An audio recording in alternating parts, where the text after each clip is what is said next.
अस्सलाम वालेकुम, मेरा नाम डॉक्टर उमराब शरीफ है। आज हम डिस्कस करेंगे हाइपरटेंशन, जिसका मतलब ब्लड प्रेशर का बढ़ना अबव और इक्वल टू 140/90 है। ब्लड प्रेशर क्या है, ब्लड प्रेशर की क्या डेफिनेशन है और इसको हाइपरटेंशन हम कब लेबल करते हैं, हाइपरटेंशन की क्या वजूहात हो सकती हैं, किन चीज़ों से हम कंट्रोल कर सकते हैं और क्या इसके नुकसानात होते हैं, आज इस वीडियो में हम डिस्कस करेंगे।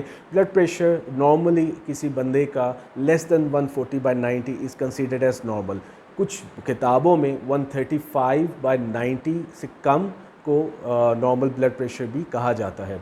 अब एक पेशेंट, अगर वो डायरी चार्ट, जिसको शक है कि उसको ब्लड प्रेशर की शिकायत है, उसको चाहिए कि वो एक हफ्ते का 2 टाइम का, सुबह और शाम का, यानी कि 10 से 12 घंटों का डिफरेंस से अपने 2 दफ़ा ब्लड प्रेशर का चार्ट बनाए। अगर वो परसिस्टेंटली उसके परहेज़ के साथ 140/90 है या इससे ज़्यादा है, जब वो फिजिशियन के पास अपने चार्ट चेक करवाएगा तो वो इसको लेबल करेगा एज हाइपरटेंसिव ब्लड प्रेशर। वो पेशेंट जिनका ब्लड प्रेशर ज़्यादा रहता है, जिनको इलाज की ज़रूरत है।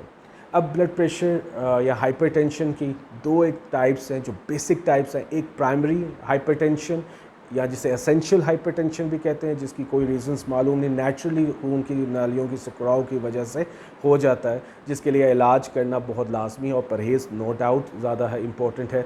इसके साथ सेकेंडरी रीजंस की वजह से ब्लड प्रेशर का होना, यानी कि कोई ऐसी ऑर्गेनिक डिजीज़ या कोई वजह जिसकी वजह से आपका ब्लड प्रेशर बढ़ रहा है, जिसमें आपकी खून के सिकुड़ाव, खून की नालियों का सिकुड़ना, जिसमें आपके खून की चिकनाई का बढ़ना, तंबाकू नोशी, उम्र के साथ खून की सिकुड़ाव का होना, खून की नालियों के सिकुड़ाव का होना, आपके गुर्दों का इशू होना, आपके दिल के पट्ठों का इशू होना, आपकी छाती की कोई बीमारी जिसकी वजह से होना, थायराइड की एब्नॉर्मेलिटी यानी गले के दूध के एंजाइम्स की एब्नॉर्मेलिटी होना, हार्मोनल डिस्टर्बेंसेस, इन सब की वजह हो सकती है। और एक सेपरेट वजह, जब आपके ऑर्गेनिक डिजीज़ नहीं है, they have been ruled out with your blood test and radiological studies, तो फिर आती है साइकोलॉजिकल स्ट्रेस हाइपरटेंशन, जिसे हम नफ्सियाती तनाव की वजह से ब्लड प्रेशर के बढ़ने का कहते हैं। कि जब पेशेंट का ब्लड प्रेशर, जब तनाव कोई हो तो ब्लड प्रेशर बढ़ जाता है, और जैसे ही वो कंफर्टेबल हो, उस तनाव से रिलैक्स हो जाए,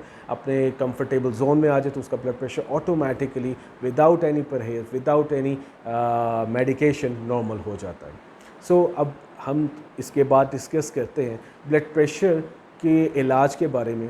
no doubt when you come to a doctor और उसे अपने चार्ट को प्रेजेंट करते हैं, तो वो मेडिसिन तो देगा ब्लड प्रेशर के लिए, और वो आपकी सिग्निफिकेंट हिस्ट्री के मुताबिक ऑर्गेनिक डिजीज़ को रूल आउट करते हुए और साइकोलॉजिकल स्ट्रेस फैक्टर को रूल आउट करते हुए, प्राइमरी सेकेंडरी फैक्टर्स को रूल आउट करते हुए मेडिसिन तो देगा, लेकिन इसके साथ साथ वो लाजमी तौर पे आपको इसके प्रिवेंटिव मेजर्स यानी परहेज़ बताएगा, जिसके साथ आप अपने ब्लड प्रेशर को नॉर्मल रेंज के अंदर रख सकते हैं, दोबारा बढ़ने से बचा सकते हैं। अब मेडिसिन खाना, मैं फिर कहूँगा, बहुत लाजमी है, लेकिन इसके साथ परहेज़ इसलिए ज़रूरी है ताकि उसके पीक्स दोबारा ना आए, ताकि ब्लड प्रेशर नॉर्मल रेंज में रहे।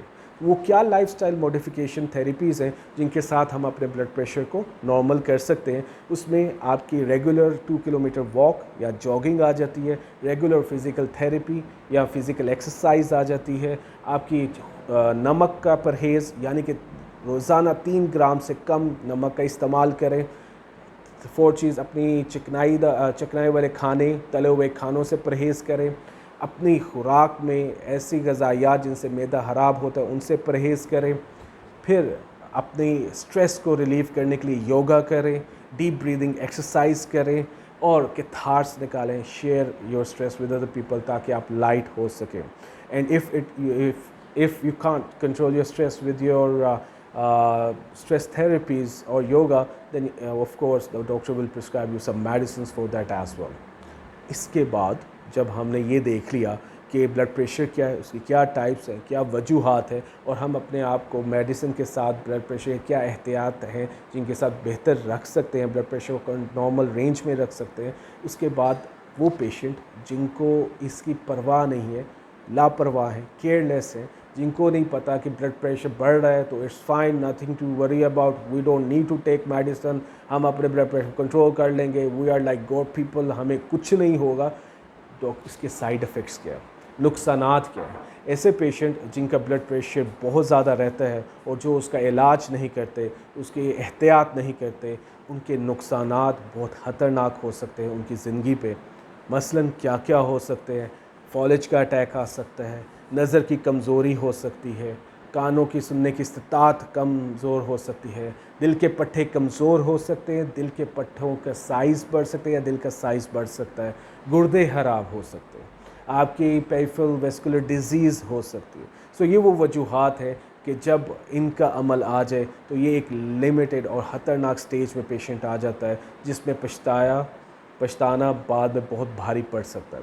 सो बेहतर ये है, रिक्वेस्ट भी यही है एक डॉक्टर होने के नाते कि kindly when you are diagnosed as an hypertensive patient, जब आप एज ब्लड प्रेशर के मरीज़ यानी कि इन ज़्यादा ब्लड प्रेशर के मरीज़ के तौर पे डायग्नोज होते हैं तो आप पे लाजम है एहतियात के साथ साथ इलाज लाजमी करवाएं ताकि आपकी ज़िंदगी बेहतर हो सके और आप अपनी ज़िंदगी को प्रोडक्टिव वे में ला सकें। Thank you very much. अल्लाह हाफ़िज़।